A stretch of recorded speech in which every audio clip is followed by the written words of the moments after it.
Nawe yandakaziviswa nguva yose ndiri munhu akabvira pakutambidzwa tsvimbo yenyika inoyi 1994 ine zvayakatakura zvine basa guru rekuti handina wandinokwanisa kutaura naye zvakawanda zvakavanzika zvisinei nenguva ipi iyoyo. Saka pamudzimai wangu ndine manzvera kwandaiita pahana yake kuti akasimba zvakadii pahana yake kuti ndimuzivise kuti kunyangwe nemari kunyangwe negoridhe ndinaro, asi kuti azvibvume agutsikana anga asinawo chokwadi neni. Saka chokwadi chakatanga kurasika kubva mumba, ndobva ndangowasiya nekusava nechokwadi neni. Nanhasi havana chavari kuziva, kana kwakutotanga kuona nyama mutumbi uyu kutotanga kuona kutoti munhu mupenyu. Asi nhauye vazhinji vari kuti nyasha anopenga kwete zvishoma, ende kupenga kwake kuromba akaromba. Ina handina chandinachoba, ende kana zvinonzi mushonga wacho unotaurwa nezvawoga, handiuzivi kuti mushonga wacho chii, asi chandinoziva ndechekuti chose chakasikwa nababa chine zvachinofanirwa kuita panyika, kune chakayera kudarika zvimwe zvese. Saka nauye handisati ndaitaurawo kuti chandiinacho chinoyera pasi rose chii chinopa masimba kuvatungamiriri venyika ino, kuti vatungamirire vaine dzikamu. Ichocho ndo chakadzupurwa neni parwizi rwandakaenda, handisati ndaratidza nyika ino yese, nekuti vana vangu handisati ndavaziva pavari. Saka inhau yandinoramba ndichingorangarira kuti mwana nemudzimai havana mhosva. Vana mune vangani? Vana vangu 12. Alright. Ko madzimai wese ndiwe mudzimai mumwe chete here? Madzimai 11. Vakauya vachienda. Alright, vese makaita navo vana here? Alright. Ko sei vaingoya vachienda? Because nhambi yacho inenge yakura yemadzimai. Musha weumambo. Musha weumambo. Vana 12, madzimai 11. Saka nawe chiperetero chose ndizvo kunoshewa kwevana muumambo. Alright. Saka nauye umambo hwababa hunoti zvaranai muwandise mujecha regungwa. Sina uya ndakanopiwa yekuti vana vazokwana ita 12. Yanga iri chimisikidzo chevamiririri vebasa randichange ndinaro mukusvika kwangu mumusha pamwe chete nekuva ruzhinji rwenyika. Alright. Saka mazodzokera kumhuri yenyu imimi, madzokera kwairi, kufunga kwenyu vachakutambirai sei? Ndinotenda nokubvunza kwenyu. Kune vakatonditiza kare mushure mekunge ndatosvika pambaba vachinzi chipoko chauya ndasvika kuma7. Saka kutambirwa nemhuri yekwangu nehama dzangu dzose, ana mbuya, ana sekuru, ana baba naana amai, nevana vangu vose vari mumaguta nenzvimbo dzakasiyana. Aiwa, ndinoti nditambire vana vangu ndiri mupenyu. Handina kana urwere kana chii chandiinacho chiri kundinetsa, asi chiri kundinetsa ndechekuti ndiri kure nemi, pamwe chete nekure nepfuma yandakagoverwa naMwari nemizinda yose inoda kuvakwa. Saka handina basa randiri kuita. Saka ndakutokumbira kuti ruzhinji rwenyika ruchinondisvitsa kumhuri yangu handipenge. Kusviba kwehembe kuri kushaya chokuvachisa pamwe chete nemararamiro andandichiita. Saka ndinozvitenda nekuti chachiri chidzidzo cheuto remhepo. Hawaigona kuzofamba wakachena iwe uchiri patraining. Ndo inonzi training yomweya kana uchiri kuperetera basa rababa. Nokuchiri kutrainwa kuti uzova injiniya, unenge uchitotanga shoma nezvishoma, kuti uzova geologist, uzova nani, tingatarisira kuti unotova nekudzidza kwaunoita kuva nemavamba. Saka kwakuri kudzidza, mumwe unodzidza wakasviba, mumwe wakachena, asi rinhauye kuti vanhu vava vazofara mangwana. Alright. Ko kudzidzawo kwepanyama apa zvipasiwo makatosvikawo here kuma levels amwe akakwirira. Ndinotenda zvakanaka. Ipapo handina kupa kurukura kubvira musi wekutanga pandakauya kuzoonekwa nevana baba vakazvipira vachiuya kwaOdzi mugomo rekupaOdzi. Aiwa, nauye kudzidza ini ndakagumira grade 5 pachikoro pamabhuku.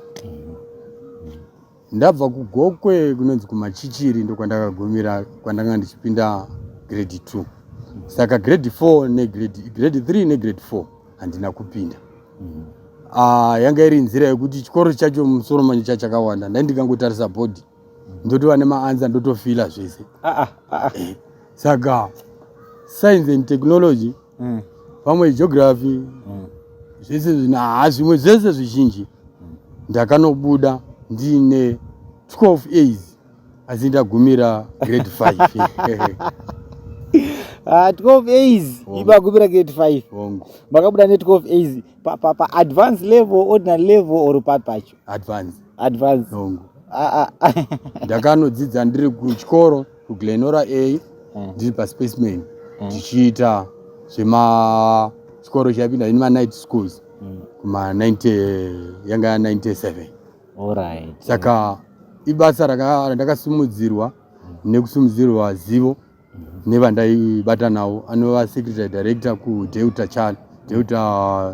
yeCoca-Cola kuBulawayo anonzi Patience nyika dzino.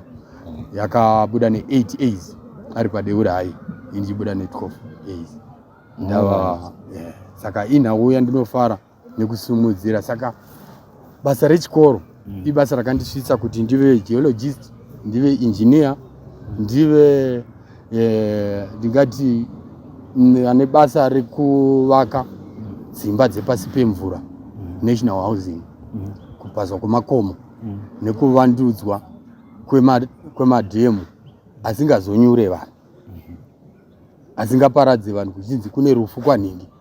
Nhau iyoyo inhau yandakadzidziswa nebasa rababa kubvira ndichikura kusvika ndazoziva kunyora.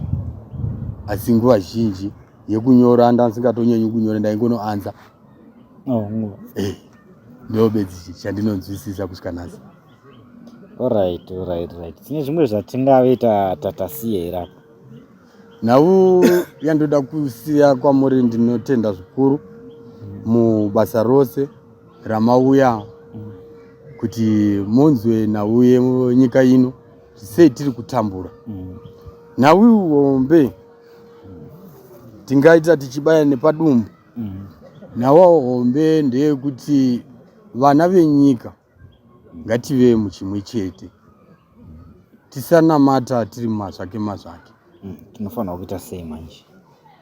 Kana tichitaura mazvake, chimisikidzo chemazita emasangano kubvira pakutanga tichibva kuchechi yeMarange neRomeni ibasa rine nhau yakanopotswa mukati menyika inoyi.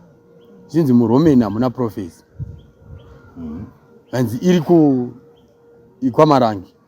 Asi nhau yandinoda kukuzivisai nhasi, hakuna sangano riri munyika ino risina profesa yakaburuka musangano rimwe nerimwe. Saka nhau yekunopfeka nguo chena kubva kumusoro kusvika pasi kureva kusunungurwa kwevana venyika ino, kusunungurwa kwemukuru wenyika anova baba Emerson Nyasha Dzashe Mnangagwa. Ndo zita ravo, kwete dambudzo. Hatichisiri padambudziko, tava munyasha baba. Saka nhasi uno zivai zita, ndinoona mazita mazhinji akanyorwa Emerson Dambudzo Mnangagwa. Aiwa, chibvisai dambudzo, tava munyasha. Emerson Nyasha Dzashe Mnangagwa. Tinotenda baba mutungamiriri vakazodzwa vasina chavaiziva kuti vachave neungwanda hwevana neachazovasumudzirazve pabasa rose riri kushuvirwa nenyika kuti richizadziswa, asi havasi kuziva kuti king aripi pamwe chete naqueen wenyika inoi nepasi rose aripi, uye sei akazovanzwa ari munzvimbo ipi, ari muguta reHarare kubva kumasvingo kwatakaita muteuro yekuti achitama muguta remasvingo kwaGutu achiuya muHarare.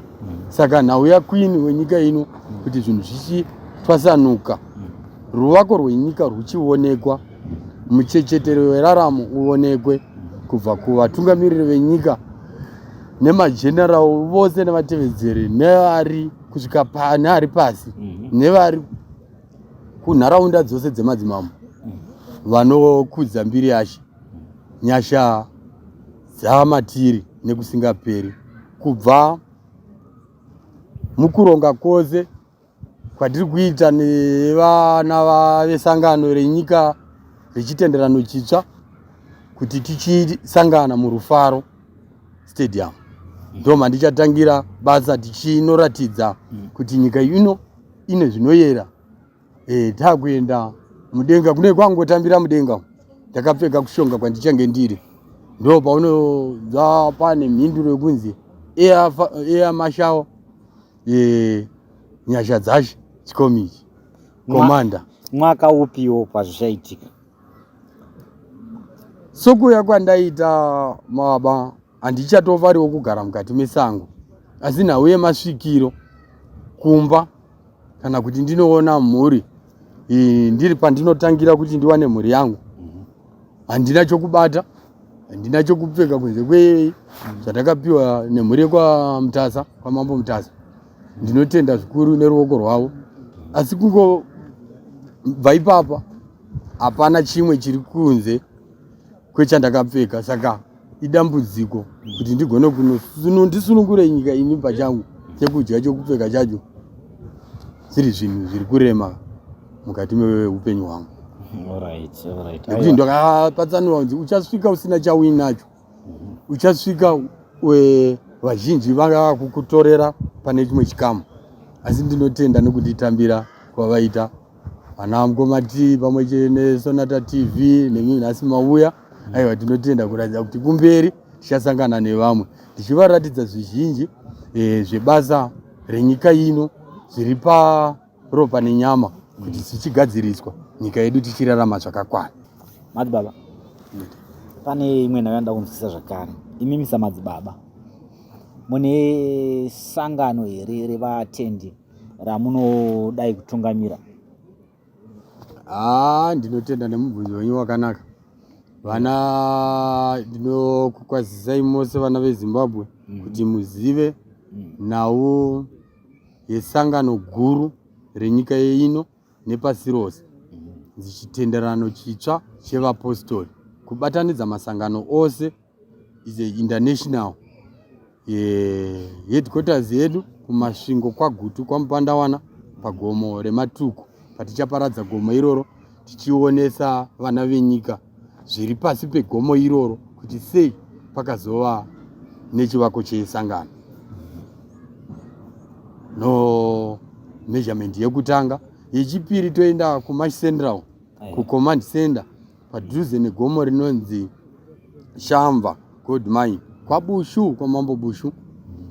Kune muzinda mukuruzve, asi tichauvakira tiri paNehanda base pagomo rinonzi Nehanda kuimba yaRobert Mugabe uko, yababa Robert uko. Ipapo pachikoro pamai tichikwidza kuenda pamusoro pedhemu irori gomo iri ticharatidza zviratidzo zviri mumaoko ekuvaka nyika ino ari maestates nenzira dzepasi kurarama nekurarama tichienda nekumusoro, vamwe vachiraramira pasi vamwe vachiraramira kumusoro. Saka ndodzimwe dzenzvimbo dzatichavaka pamwe chete muBulawayo, tichati muGokwe, tichava nechechi hombe muVic Falls, tichava neBedbridge mumasvingo. Saka ibasa richaitwa nekuda kwenguva kana ndichinge ndasangana nemhuri uye ndane chokufambisa nepekugara. Then chimwe chinhu zvakare chandingade kunzwisisa, kana meno kana ndisina kunatso kubatai zvakanaka, ndanzwa muchiratidza kuti mimi mune kutumwa kwamakaitwa kune zodzo, mune simba riri mamuri. Tine vamwe vanhu vanorarama neurema munzvimbo dzakasiyana siyana, vakauya kwamuri vanokwanisa here kubatsirwa kana kubviswa mumatambudziko avo? Ndinotenda zvikuru. Vana veZimbabwe, inguva yakanaka tichitora mazwi munzeve dzenyu. Ichokwadi kuti basa raMwari, simba raMwari rinopedza zvose, zvisingabvi panyama yemurandarume akatarisana nemi, asi simba raBaba rakashonga kubva nyama iyi ichiri ropa. Nazvino inotunura matambudziko evakaremara, vakapofomara, vanorwara nematambudziko ose, zvose zviri kunetsa nhasi. Musunungure, ndauya ndikubatsirei hama vadikani, muchirarama musina marwadzo. Zvese zvanga zvichinetsa, mboni dzakavhara, ndibvise makore ari mumaziso emapofu ose ari paJairo Steel, nevose vari mumigwagwa vari kutsvaga rubatsiro, vasina vanovapa zvakakwanira zvezuva nezuva, asi vari kuwana chokudya kana kushaya. Asi ndikagadzirisa nhau yekutumwa kana kaitwa naBaba, ndiri panzvimbo ine dekaro, aya ndiko kuenda kwayo nyika nemufaro wevana. Zvekutoti kana just after this interview takangofamba takaona munhu anenge ane urema hwaanawo, anokwanisa kubva atosunungurwa ipapo akasangana nemi. Basa raMwari harina mashiripiti kana zviratidzo zvakadaro, asi nhau yevana vose vari kuchema. Ndiri panzvimbo yandakapiwa naBaba kuti ndizoshanda, ndichiita basa rekuti zvirema namapofu, urwere hwose ndichatangira parufaro. Vari kuchema matambudziko ose avari kuchema, aiwa uyai fonai, munosununguka kuti mubatsirwe. Parufaro Stadium kana kuti Rufaro Stadium. Alright, paHarare hapo. Pakati nepakati peguta renyika. Ndo patiri kutanga unotsudzurira nhau, kutambirwa kwangu nevana nekubatsirwa, pamwe chete nemaflyers anoenda kure nekure, zvingoenda zvakadaro kuti tichivapa dhiti rekuti panenge paine muripo here unenge uchifanirwa kubviswa kuti munhu akwanise kusunungurwa. Ndinotenda Baba nokubvunza kwakanaka. Sunungukai vana veZimbabwe kuuya kubatsirwa zviri pachena, zvisina muripo, zvinoda iwe bedzi nemhuri yako kuuya kuzosunungurwa nekupiwa gwara rerarama nemabasa, pamwe chete nekutsikiswa dzimba dzevanasikana nevanakomana.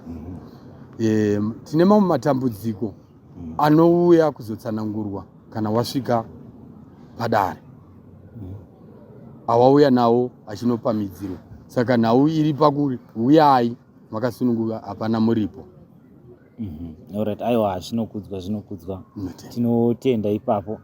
Then imwe nhau zvakare, sezvo imi muri kuratidza kuti muri munhu waMwari anokwanisa kuziva zvakaitika kana kuti zvaitika. Tine nhau ye15 billion. Ndofunga ndisikuziva kuti makambonzwa nezvayo here 15 billion. Ineni ndinayo 15 billion. Ndinayo nemadiamonds ose akashaikwa paReserve Bank here. Ndinawo, ndakachuna, ndakangogadzira kuti zvese zvakavakwa muHarare muya hamuna chinhu. Hamuna chinhu muya. Bazi Baba, mazotisekesa tisikadi munorevesere zvamukutaura. Hamuna chinhu. 15 billion ndimba. 15 billion ndinayo, kutambirwa nevana nokuendeswa kune vana vangu. Ndochengetedzwa neruchengetedzo rwemauto emuchadenga pamwe chete neground force. Chokwadi mhinduro yebasa repfuma iyi zvayakashaikirwa nechandakaitorera. Aiwa, ndokuratidzai. Muri yeZimbabwe tavabata vanhu vakaba 15 billion madzibaba watinawo panapa. Ndofunga mangonzwawo vachizvipupurira vega. Saka chidzosei kanyi mari yedu yenyika madzibaba? Handidzore mari iga. Vana venyika vasati vaziva mwana anonzi Jakata, Austin Jakata. ane zvaakaita panyama yangu, pamwe chete nevakomana vaviri vane zvavakaita panyama yangu zvisingadiwe nedzinza rekwangu. Handigoni ndaifanira kungoipa pachena ndisina kunge ndakasunga mvura kana kusunga chiraramo chevazhinji. Asi pandakapinda musango randakatumwa kundichenda unoita miteuro ye40 days 40 night, ipapo ndo pandakasangana nemukomana anzi Austin Chakata. Ndio kupi ndiani? Ari muHarare. Ndiani wenye Austin Chakata? Ndakashanda naye vakasvika kundirobha 1 kg 510 yegold pamwe chete nemari yaita 310,000 US. Tichibva kunotengesa handina chandakazoona kunze kwohurema, ndobva ndazoenda paConcession Hospital neKaranda. Saka nawiri ipapo nekutumwa kwandakaitwa nababa wezi, aiwa hauna chauchaburitsa kunyange nemvura chitosunga. Ndakabva ndatotanga kuita basa racho ndiri pamubhedha. Saka handina chandingakwanisa kuita kuti 15 billion ivepa ndigokuratidza ungwanda hwegoridhe renyika ino kuti riri papi, rakashayikwa rese riyanzi rakashayikwa nani. Ndiani akariya saka munoona kuti goridhe rese ndimunaro. Mazuva hatisita mafanizi. Ndisati ndatora 15 billion ndinoda maskaveta 5, ndoda mahoma matipa ndoda 10 naiga, ndoda mageologist anomira apo, ndovati nevaprofita kuti chindiudzai kuti apa pane chiya.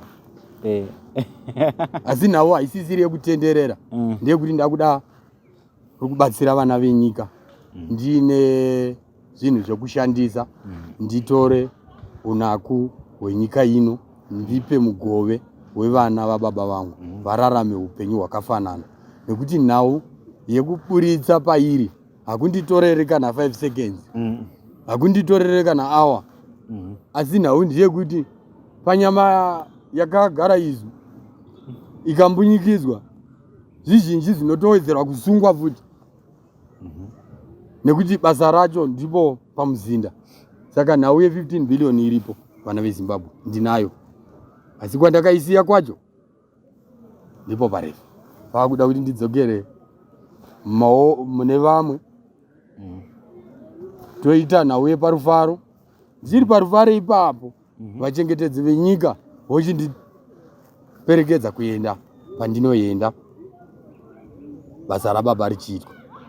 Alright. Ameno mashoko amungade kupa pasi rose ndeyekuti kudini? Ndinotenda zvikuru.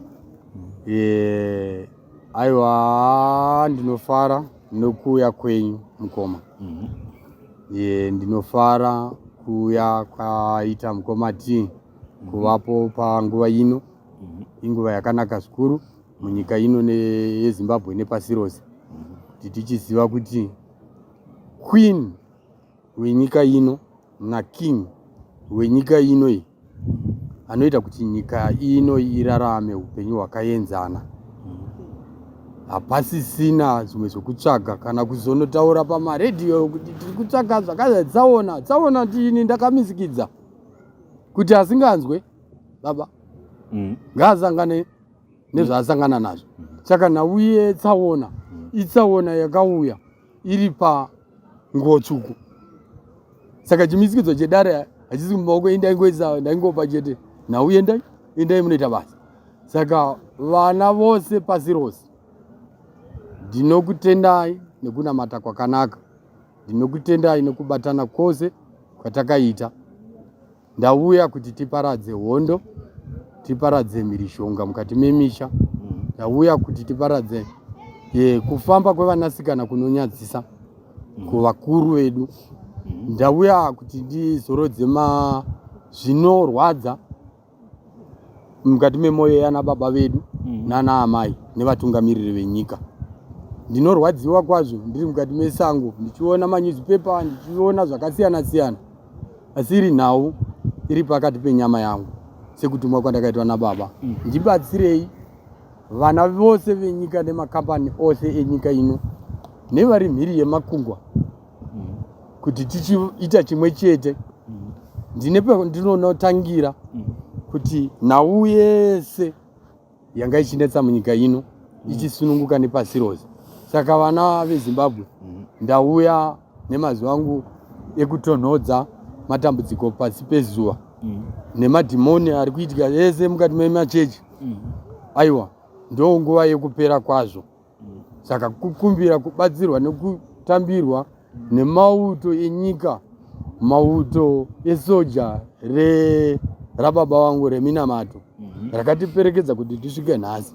Saka ndinosiyira kuvana vababa nemufaro wavainawo kunditambira kwavainako, asi handina chandinacho kana chokupfeka, chokudya kana imba, asi pokuvaka ndinapo. Masitendi ihopo, asi chekubata handisisina. Ndandiri businessman for 15 years kubva kubhindura kusvika muguta reHarare, asi handisina chandinacho. Chandinopupura nhasi irori 2-ton truck yandakakwanisa kunoisiya panzvimbo yeLakes Mine, paLakes Mine kunova ndo gomo rine chiyera chemhuka ine makumbo matatu inonzi mhembwe. Yamambotaura ndo kune rori iriko ikoko. Ndo chega chandinacho chandinochema vana veZimbabwe nepasi rose kuti mutibatsirewo ndikwanise kuenda kune mhuri nekunoona ana baba.